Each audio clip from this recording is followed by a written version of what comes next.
메르스로 인해서 힘들었던 7월이 지나가고 이제 8월이 시작이 됐습니다. 가뭄과 메르스 중에도 우리를 지켜주시는 하나님께서 우리 8월 한 달 무더위 중에도 지켜주실 줄로 믿으시기를 소원합니다. 우리의 기도를 들으시고 더욱 주님을 사랑한다는 찬양을 받으신 우리 하나님께서 우리 그렇게 해주실 줄로 믿고 박수로 감사하겠습니다. 감사합니다. 우리 옆에 사람들에게 이렇게 인사했으면 좋겠습니다. 8월 중에도 하나님의 도우심으로 건강하고 승리하세요. 우리 인사하겠습니다. 8월 중에도 하나님의 도우심으로 건강하고 축복하시 바랍니다. 감사합니다. 우리 에스라서 강해를 하고 있습니다. 오늘 9번째 시간인데요. 오늘 에스라서 7장 말씀입니다. 7장을 시작하는 1절 말씀에 보니까 2일 후에라는 말로 시작을 합니다. 여러분, 2일 후에라는 말이 이틀 후에라는 말인가? 아니면 이러한 일이 있은 후에라는 말인가? 조금 헷갈리게 될 거예요. 그런데 영어로 번역된 이 부분을 보면은 After these things라고 되어 있어요. 이거는 이러한 일이 있은 후에라는 거지요. 그래서 오늘 1절의 이 말씀이 어떤 일이 있고 나서 이틀 후에 있었다는 글이 아니고 바로 2일 후, 어떤 일이 있은 후, 어떤 일이 언젠가 바로 앞에 나와 있는 6장에 있었던 일이 있은 후에 전개된 말씀이 오늘 7장에 기록되고 있다라는 말씀이지요. 자, 그러면은 6장의 말씀은 무슨 일이 있었는가? 우리 지난주에 살펴본 대로 유다 백성들이 바벨론에 포로되어 붙들려 갔다가 하나님의 은혜로 귀환을 해서 그 어려운 여러 가지 방해되는 일이 있는 중에도 성전을 건축하게 되지요. 그리고 건축한 성전을 하나님 앞에 봉헌하게 됩니다.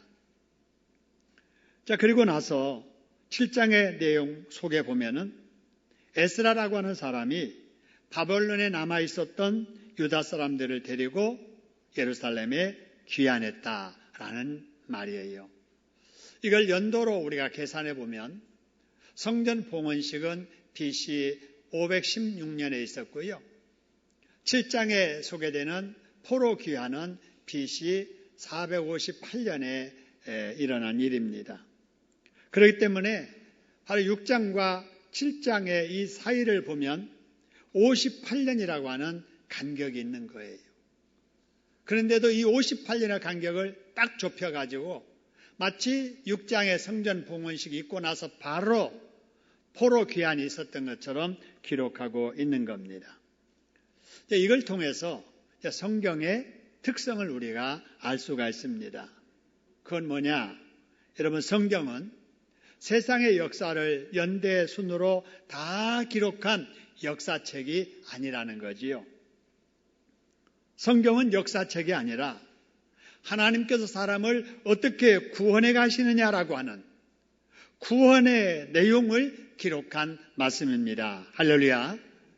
그렇기 때문에 성경에 나오는 사람들의 생존 나이, 그 족보를 따지고 왕들의 통치 기간을 계산해 가지고 세상 역사가 몇 년이다 이렇게 계산하려는 시도는 맞지 않다는 것을 우리가 알 수가 있습니다. 자, 그러면은 7장에서 말하고 하는 내용이 뭘까라고 하는 거예요. 자, 7장의 말씀 1절에 보니까 2일 후에 누가 있으니라 그래서요? 에스라가 있으니라 그랬어요. 그래서 지금 여기 7장에는 에스라에 관련된 내용이 소개된다라는 것을 알 수 있고요. 그래서 이제 에스라에 대해서 소개하는데 그는이라는 말로 소개를 합니다. 여러분, 그런데 에스라 한 사람을 소개하는데 그 소개하는 내용이 우리 같이 읽은 바대로 1절부터 5절까지 길어요. 거기에 보면은 그는, 에스라는 스라야의 아들이고 아샤라의 손자고 힐기야의 증손이고 샬롬의 현손이고, 그래가지고 계속 윗조상들이 나오는데 몇 대까지 나오냐면은 16대까지 나오게 됩니다. 여러분, 그냥 누구의 아들이고 누구의 손자고 이러만 해도 알 수 있잖아요. 그런데 윗대 조상 16대 할아버지까지 이름이 나오는 것을 보면 이 보통의 어떤 의미가 아니라는 것을 여기서 알 수 있게 됩니다. 여러분, 성경에 흔치 않는 이런 표현법은 특별한 이유가 있을 때 그래요. 무슨 의도로 에스라를 소개하면서 16대 조상까지 소개할까? 그 이유는 여러분, 에스라가 바벨론에서 태어났어요. 바벨론에서 자랐습니다. 바벨론 왕실에서 지금 근무하고 있는 거예요. 그렇기 때문에 에스라가 자신이나 주변 사람들이 에스라는 바벨론 사람일 거다, 당연히 그렇게 생각하지요. 바벨론의 어떤 고위층에 뿌리 있는 집안의 사람일 거다. 그러니까 저렇게 왕실에서 저런 일을 하고 있지라고 생각했을 거예요. 그리고 여러분, 에스라 자신도 청소년기를 보내면서 친구들 사이에서 자기가 유대 사람의 후손이라는 것을 숨겼을지도 몰라요.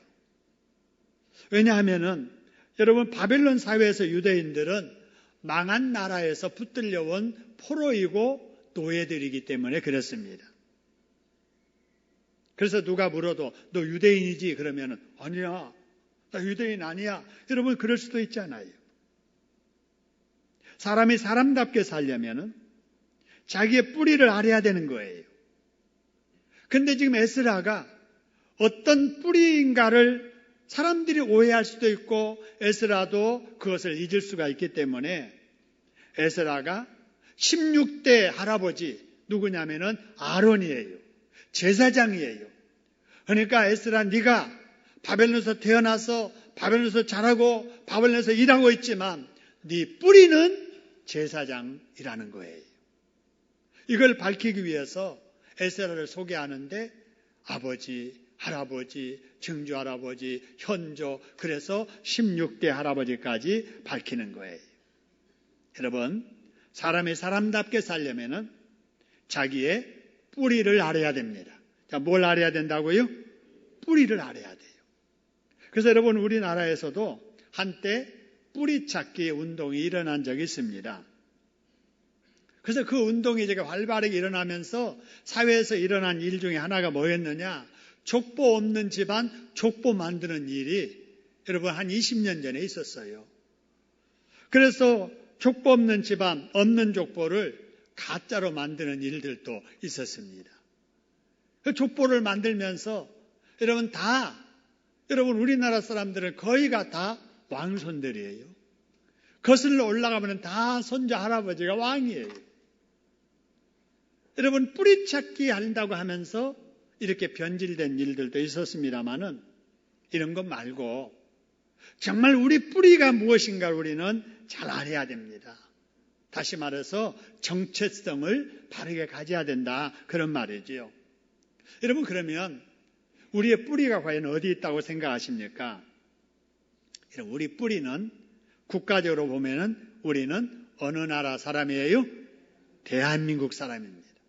누가 뭐라고 해도 저와 여러분의 가슴 속의 심장에는 대한민국 사람의 피가 흐르고 있습니다. 할렐루야. 그렇기 때문에 우리는 세계 어디를 가든지 내가 지금 대한민국 사람이라고 하는 이 생각을 한시도 잊으면 안 됩니다. 여러분, 요즘은 해외를 많이 출입하잖아요. 우리 젊은이들은 더 자주 앞으로 해외를 출입하게 될 거예요.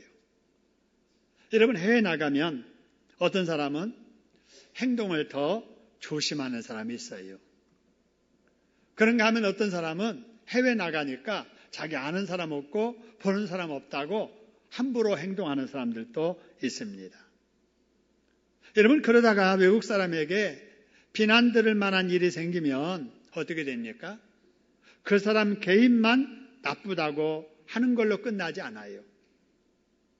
한국 사람, 교양 없고 무리 없는 사람들이라고 한국 사람 전체를 싸잡아가지고 여러분 말을 합니다.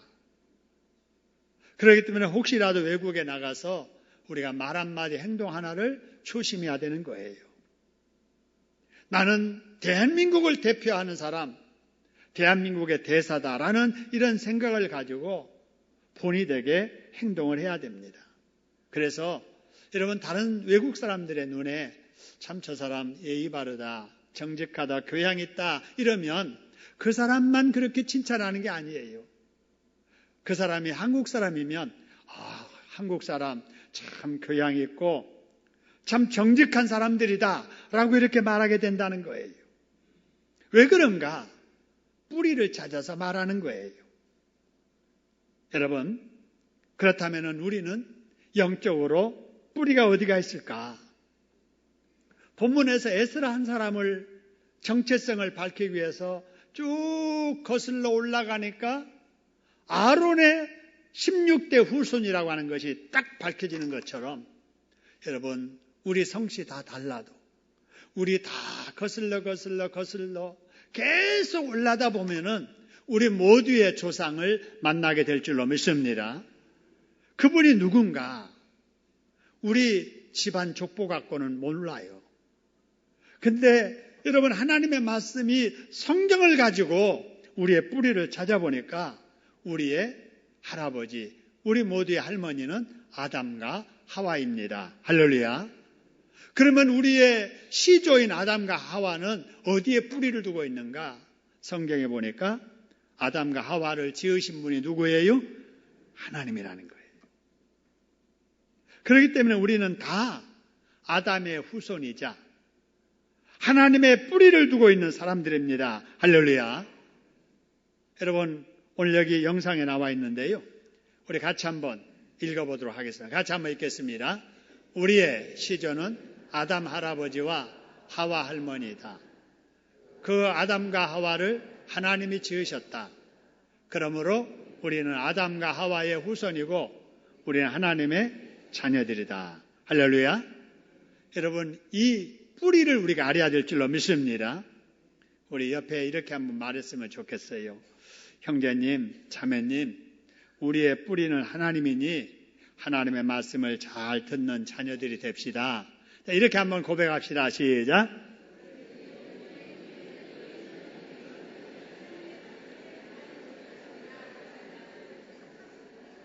예, 우리의 뿌리는 어디라고요? 하나님이다. 여러분 이걸 꼭 기억하고 우리는 국가적으로는 뿌리가 어디라고요? 대한민국이다. 이걸 기억하고 여러분 대한민국에서 여러분 건강하게 신앙생활 잘하다가 우리 뿌리 하나님을 찾아가는 저와 여러분 되기를 소원합니다. 자, 그 다음에 다음 6절 보지요. 5절까지는 이제 에스라에 대한 소개였고요. 6절에 보니까 에스라가 뭐 했다 하는 내용이 나와요. 6절 보니까 여러분 에스라가 바벨론에서 뭐 했다고요? 올라왔다 그랬어요. 여러분 올라갔다 아니면 내려갔다 이렇게 말할 때는 지역적으로 낮은 데서 높은 곳으로 이동할 때는 뭐 했다 그래요? 올라갔다 그러고 자 높은 지역에 있다가 낮은 지역으로 이동하면은 뭐 한다고 그래요? 내려간다 그렇게 말해요. 보통 그렇게 말하죠. 그런데 이 높낮이를 기준하지 않고도 올라갔다 내려갔다라고 말을 해요. 어느 때 그러느냐? 어떤 중심을 가지고 말하느냐에 따라서 중심에서 가까워지면 올라갔다 그래요. 근데 중심에서 멀어지면 내려갔다 이렇게 말하는 표현도 있습니다. 자, 그렇다면 오늘 본문에 에스라가 바벨론에서 올라갔다 하는 말은 지역적인 높고 낮음에서 말하는가 아니면은 중심에서 말하는가를 우리가 알아야 돼요.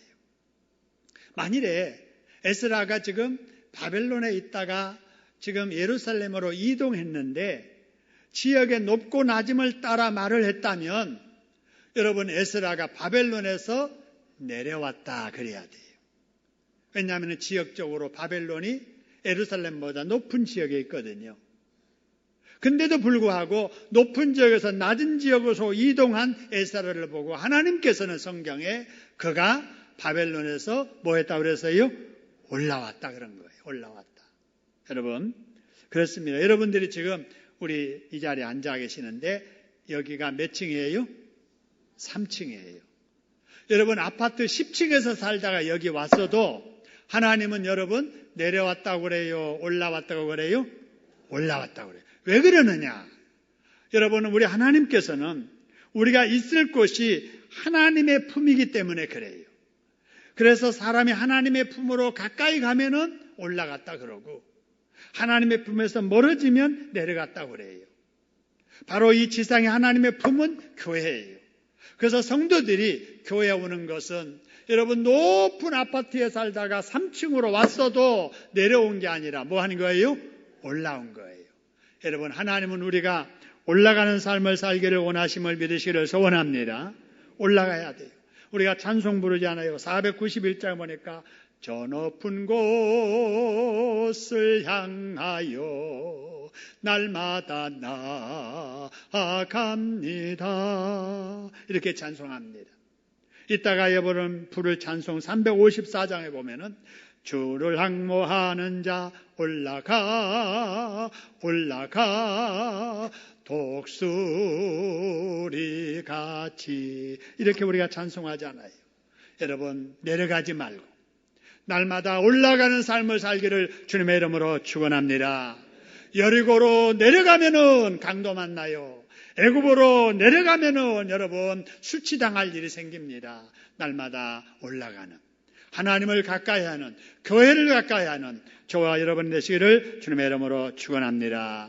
우리 옆에 사람들에게 내려가지 말고 올라갑시다. 인사하겠습니다. 내려가지 말고 올라가야 돼요. 주일날 등산 갔어요. 올라갔어요? 내려갔어요? 내려간 거예요. 여러분 내려가면 안 돼요. 날마다 올라가시기를 소원합니다. 자, 그 다음에 6절 봅니다. 6절 보니까 에스라를 설명하는 말. 에스라, 그는 뭐로서 그랬어요? 학자로서 그랬어요. 자, 에스라는 뭐였다고요? 학자였다 하는 거예요. 여러분 어떤 사람을 학자라고 그럽니까? 글을 많이 읽은 사람, 학자라고 그러지요. 요새 말로 가방끈이 뭐한 사람? 긴 사람, 학벌 좋은 사람, 스펙 많이 싼 사람을 여러분 학자라고 합니다.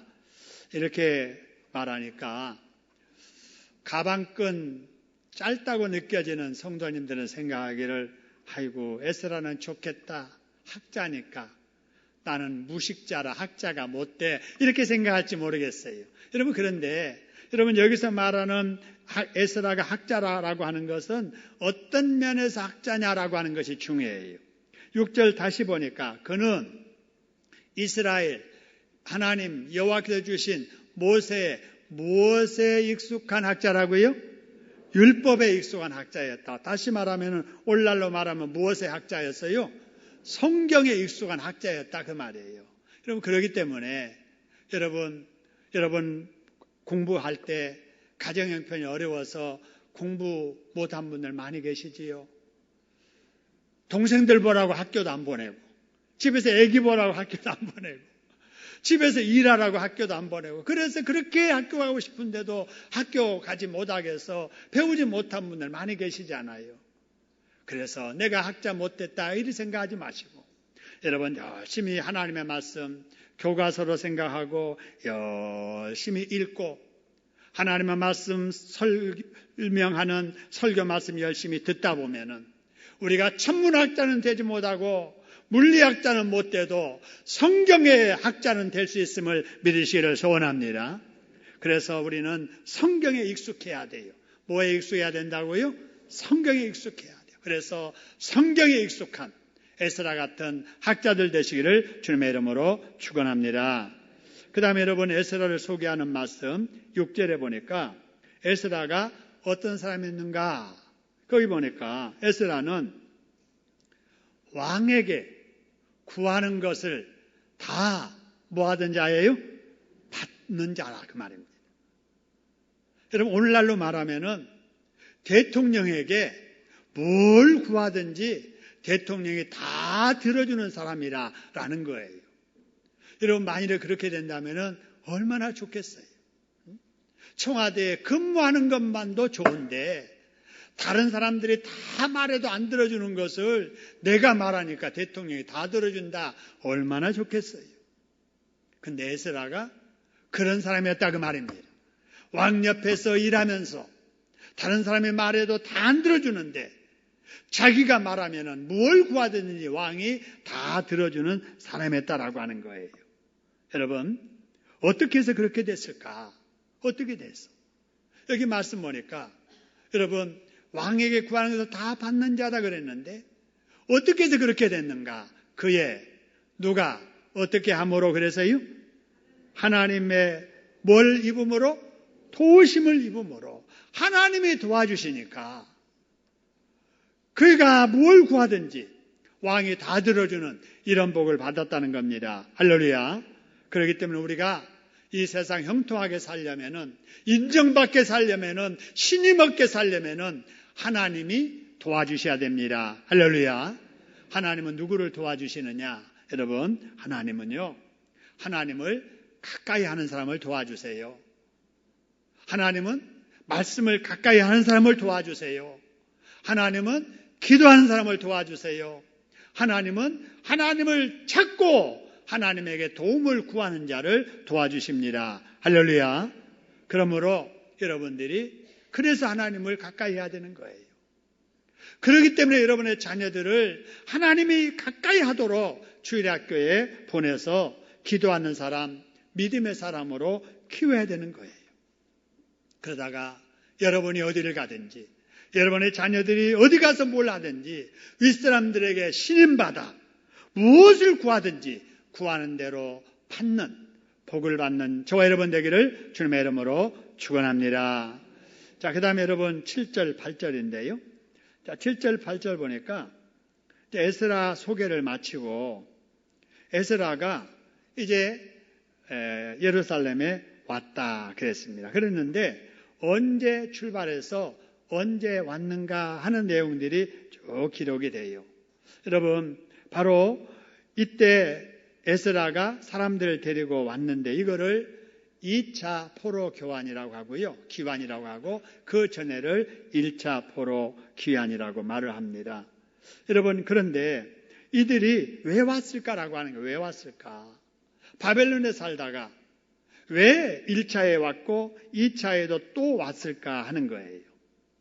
바로 그것은 바로 그들이 바벨론에게 뿌리를 둔 사람이 아니라 바로 이스라엘에 뿌리를 둔 사람이었기 때문에 그랬습니다. 그들이 이스라엘 사람이었기 때문에 이스라엘 땅에 돌아온 거예요. 여러분, 그들이 바벨론 사람이었다면 올 필요가 없지 않아요.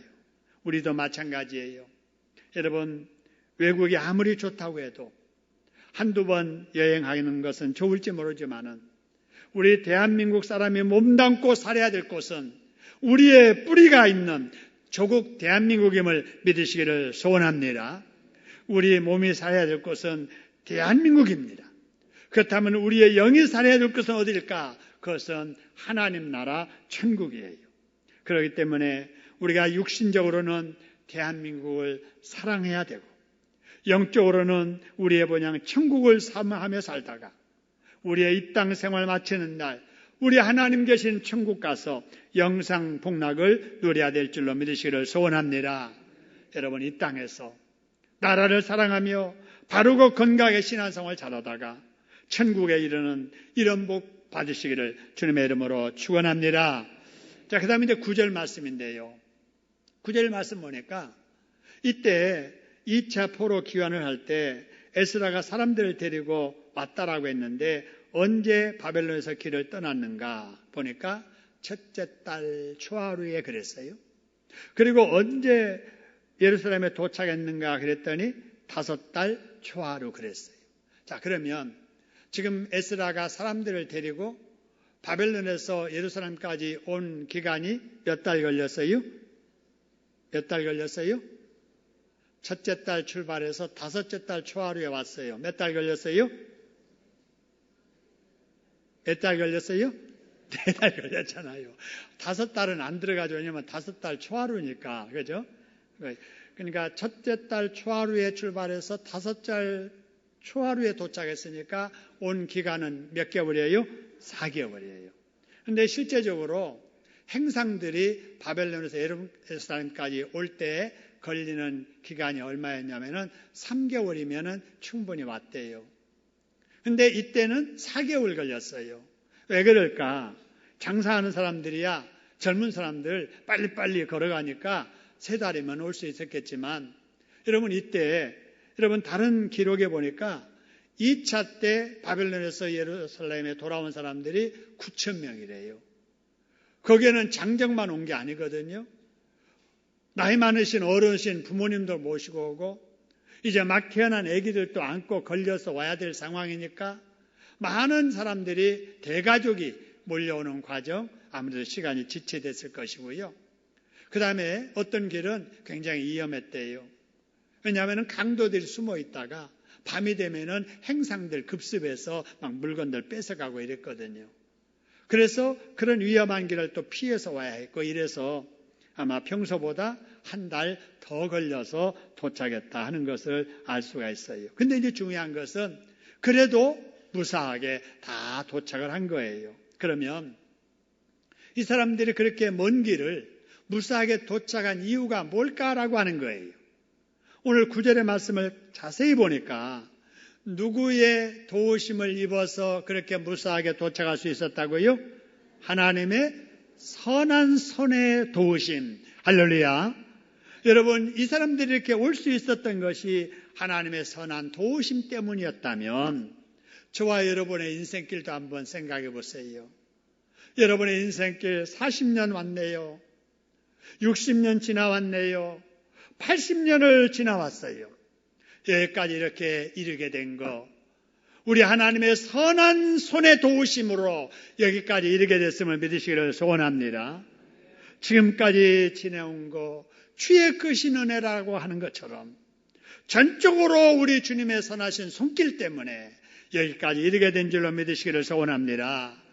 남은 우리의 인생길은 어떨까요? 여기까지 나와 동행해 주신 주님, 우리의 인생 여정 마지막까지 주께서 함께 해주실 줄로 믿으시기를 소원합니다. 그렇게 해주실 우리 하나님께 박수로 한번 감사하실까요? 감사합니다. 고맙습니다. 여러분, 에스라가 이렇게 여러 사람들을 데리고 그 먼 길 무사하게 예루살렘에 딱 도착하니까 얼마나 좋겠어요. 너무나도 감격했겠지요. 그래서 그 자리에서 에스라가 결심을 하게 됩니다. 결심하게 되는데 무슨 결심을 했는가? 10절의 말씀 보니까 3가지 것을 결심해요. 첫째, 여호와의 뭘 어떻게 하고요? 율법을 연구하고, 그 다음에 뭐하여? 준행하여, 그 다음에 율례와 규례를 이스라엘 사람들에게 뭐하기로? 가르치기로 뭐 했다고요? 결심했다는 거예요. 여러분 한번 생각해 보세요. 에스라가 왜 이런 다짐을 했을까? 다른 다짐할 수도 있잖아요. 내가 이제 우리나라에 왔으니까 여기서 돈 많이 벌어서 잘 살아볼 거야. 이런 결심할 수도 있잖아요. 그죠? 내가 요리를 잘하는 사람이니까 예루살렘 왔으니까 요리집 하나 만들어가지고 돈 많이 벌어야 되겠다. 이런 결심도 할 수 있잖아요. 그런데 에스라가 왜 하나님의 율례와 규례를 이스라엘에게 가르치기로 결심했었을까라고 하는 거예요. 그것은 우리가 아까 살펴본 대로 에스라가 학자는 학자인데 뭐에 익숙한 학자였다고요? 성경에 익숙한 학자였어요. 자기가 할 수 있는 일이 그거예요. 자기가 잘하는 일이 그거예요. 그러니까 에스라가 내가 할 수 있는 이 일, 하나님의 말씀을 열심히 가르침으로 이웃을 섬기고 하나님을 기쁘게 해드리겠다. 이렇게 다짐했던 겁니다. 할렐루야. 우리가 이 점을 본받아야 돼요. 우리 하나님께서는 내가 할 수 없는 일을 하라고 하지 아니하세요. 우리 하나님께서는 내가 없는 것을 가져오라고 말씀하지 아니하십니다. 우리 하나님께서는 내가 할 수 있는 것으로 하나님을 섬기기를 원하시고, 하나님은 내가 가지고 있는 것으로 섬기며 살기를 원하십니다. 할렐루야. 자, 그런 의미에서 한번 하나님께서는 제가 할 테니까 1번, 2번은 여러분이 한번 대답해 보세요. 하나님께서는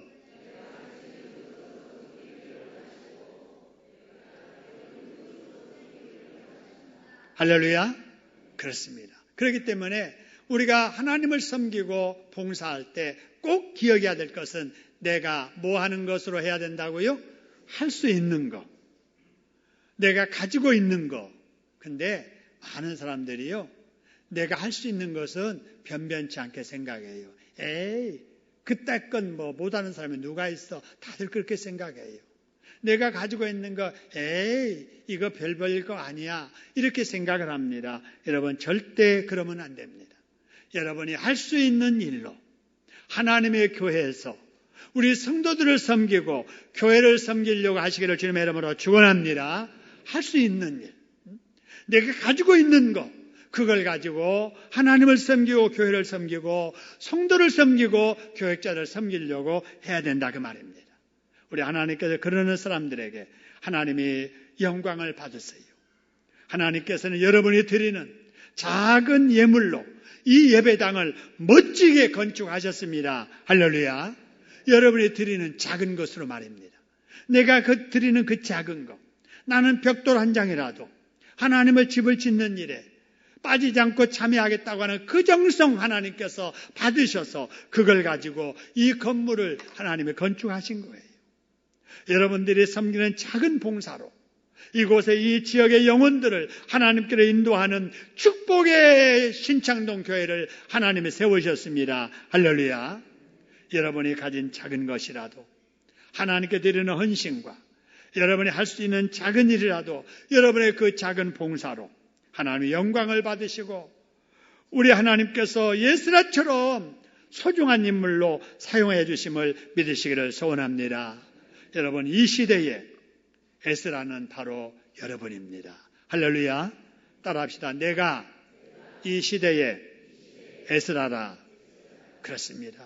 여러분 꼭 그렇게 생각하시고, 내가 우리 교회에 에스라처럼 충성할 청지기 되리라 라고 생각하시고, 여러분의 가진 것으로, 여러분이 할 수 있는 것으로 섬기시기를 주님의 이름으로 축원합니다. 그래서 여러분이 무엇을 하든지 하나님이 다 들어주시는 이런 복을 받는 행복자들 되시기를 주님의 이름으로 축원합니다. 이 시간 한번 기도하겠습니다.